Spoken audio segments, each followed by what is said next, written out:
Bismillahirrahmanirrahim. Assalamualaikum warahmatullahi wabarakatuh. Alhamdulillahi wa kafa. Wassalatu wassalamu ala nabiyil mustafa wa ala alihi wa ashabihi ahli sidqi wal wafa amma ba'du. Para pemirsa, kita pastilah menginginkan memiliki anak keturunan yang soleh dan soleha, yang tidak hanya menyenangkan kita di dunia, membahagiakan kita selama hidup kita, tetapi juga akan terbawa sampai ke akhirat. Tetapi masalahnya adalah Al-Quranul Karim menjelaskan bahwa paling tidak anak itu ada 4 model. Nah, dipersilahkan kepada kita ingin model yang mana. 4 model ini adalah yang pertama, anak sebagai penyejuk hati. Dijelaskan di dalam Al-Quranul Karim surat Al-Furqan ayat 74. Dan ini adalah doa kita. Kita sering dengar para imam membaca doa ini. Dan kita pun insya Allah sering melantunkan doa ini. A'udzubillahi minasyaitonirrajim. Rabbana hablana min azwajina wa dzurriyyatina qurrata a'yun. Anak sebagai qurrata a'yun. Anak yang menjadi kebanggaan, menjadi penyejuk hati. Karena apanya? Karena ketaatannya, karena kesolehannya, karena kebaikan akhlaknya. Dia taat kepada Allah Subhanahu wa Ta'ala. Senang kita melihatnya. Kita bahagia melihat anak kita rajin sholat, belajar membaca Al-Quran, berusaha menjauhi maksiat. Hal-hal yang buruk dia tinggalkan. Jadi, penyejuk mata itu bukan sekedar anak sehat, anak pintar, dan kelak dia kaya raya. Bukan. Walaupun itu juga kita membutuhkannya. Tapi yang utama adalah anak yang taat kepada Allah Subhanahu wa Ta'ala. Anak yang gemar bermaksiat, tidak mau sholat, selalu bikin masalah, itu tidak akan menjadi penyejuk hati. Bahkan menimbulkan kesedihan bagi orang tuanya. Berapa banyak orang tua yang akhirnya menderita memiliki anak-anak yang seperti ini. Itu yang pertama. Yang kedua, anak sebagai perhiasan. Hal ini dijelaskan dalam Al-Quranul Karim, surat Al-Kahfi ayat 46.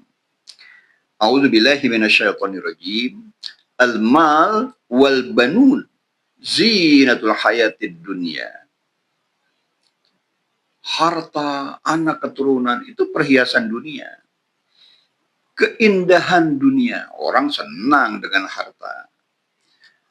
Dan juga senang memiliki anak-anak yang sukses dunia. Tetapi itu sifatnya sementara. Tidak otomatis menjadi kebaikan di akhirat. Yang kekal adalah amal soleh. Dan ingat, perhiasan dunia bukan tujuan utama. Jadi walaupun anak itu memang perhiasan dunia, tetapi arahkan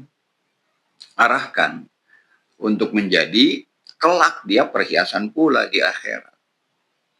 Jadi orang tua harus mengarahkan anaknya kepada ketaatan. Supaya anak ini nanti menuju kepada yang nomor 1, qurrata a'yun. Karena anak yang soleh itu akan menjadi sebab pahala bagi orang tuanya di akhirat. Ingat, kulukum ro'in. Setiap kita ini pemimpin, kita akan ditanya. Jangan mudah saja kita menikah, mudah saja kita memiliki anak keturunan. Tapi kita akan ditanya tentang tanggung jawab kita. Nah, yang ketiga. Yang ketiga ini anak adalah sebagai fitnah, ujian. Dijelaskan di dalam Al-Quranul Karim surat At-Taghabun ayat 15. A'udzubillahi minasyaitonirrajim. Innama amwalukum wa auladukum fitnah. Harta, anak, itu fitnah, ujian. Bisa jadi keduanya, khususnya anak, ini akan membuat seseorang menjadi lalai.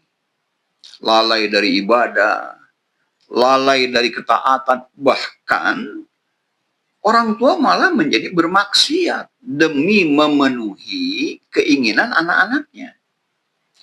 Mencari harta secara haram demi anak-anaknya. Tidak sempat lagi mengaji karena sibuk ngurusin anak.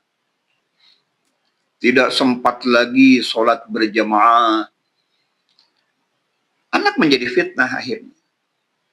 Oleh karena itu, sebagai seorang mukmin kita ini harus berhati-hati agar anak-anak ini, anak-anak kita tidak melalaikan kita dari ketaatan kepada Allah, ibadah kepada Allah, dan lain sebagainya. Ini yang ketiga, anak sebagai ujian. Yang keempat ini bahkan lebih serem lagi. Dijelaskan dalam Al-Quranul Karim surat yang sama, At-Taghabun juga. Bahkan satu ayat sebelumnya, yaitu surat At-Taghabun ayat 14. A'udzubillahi minasyaitonirrajim. Inna min azwajikum wa auladikum aduwwal lakum. Aduun. Anak jadi musuh. Jadi musuh. Wah, mengerikan anak menjadi musuh. Banyak macam-macamnya. Di Indonesia sudah banyak kasus. Anak yang menyeret orang tuanya ke penjara. Anak yang akhirnya membunuh orang tuanya karena tidak dipenuhi keinginannya. Anak yang pindah agama, murtad. Bahkan menyeret orang tuanya untuk berbuat dosa. Banyak modelnya. Nah, Allah mengingatkan kepada kita untuk bersabar dan memaafkan mereka, tetapi ingat, apa langkah yang harus kita lakukan agar kita mendapatkan anak yang nomor satu, qurrata a'yun. Semua tergantung kita. Kita jangan sekedar ingin memiliki anak seperti itu, tapi harus melakukan upaya. Apa upayanya? Yang pertama adalah beri contoh. Berikan contoh kepada anak-anak kita. Ini ada sebuah cerita, wallahu a'lam, sebuah cerita. Ada seorang anak di masjid, dia ikut sholat berjamaah. Tetapi aminnya keras sekali. Orang-orang jamaah itu kesal bener sama dia. Akhirnya suatu hari ditegur, kamu ini kalau membaca amin, kenapa sih keras sekali? Apa tidak bisa? Biasa saja, tidak usah jerit-jeritan, karena mengganggu kami yang sedang sholat, jadi sulit untuk khusyuk. Apa dia bilang? Ini cerita, wallahu a'lam benar tidak. Apa dia bilang? Saya sengaja, Pak. Kesal bener itu jamaah. Oh, kamu malah sengaja. Kenapa emang? Memangnya kenapa? Apa kata dia? Saya sengaja, Pak, agar ayah saya mendengar. Terdiam itu jamaah. Ayah tidak ke masjid, Pak. Saya membaca amin yang keras agar ayah mendengar, Pak. Ayah ada di rumah. Saya kepingin ayah ada di masjid bersama saya. Makanya saya amin itu keras sekali, Pak. Sedih itu para jamaah. Jadi berikan contoh. Kalau ingin memiliki anak yang soleh, qurrata a'yun, tidak sekedar disekolahkan di sekolah yang islami, tapi berikan contoh perilaku yang islami. Nah, yang kedua adalah berikan makanan yang halal. hati-hati sumber rezeki kita itu akan mempengaruhi anak. Dan yang ketiga adalah tentu saja kita harus bersabar menghadapinya. Semoga Allah izinkan kita memiliki keturunan qurrata a'yun yang akan membahagiakan kita di dunia, insya Allah akan pula membahagiakan kita di akhirat. Jika ini kebenaran datangnya dari Allah, jika ini kesalahan datangnya dari kekhilapan dan kebodohan saya, astagfirullahaladzim, subhanakallahumma bihamdika, asyhadu an la ilaha illa anta, astagfiruka wa atubu ilaik. Assalamualaikum warahmatullahi wabarakatuh.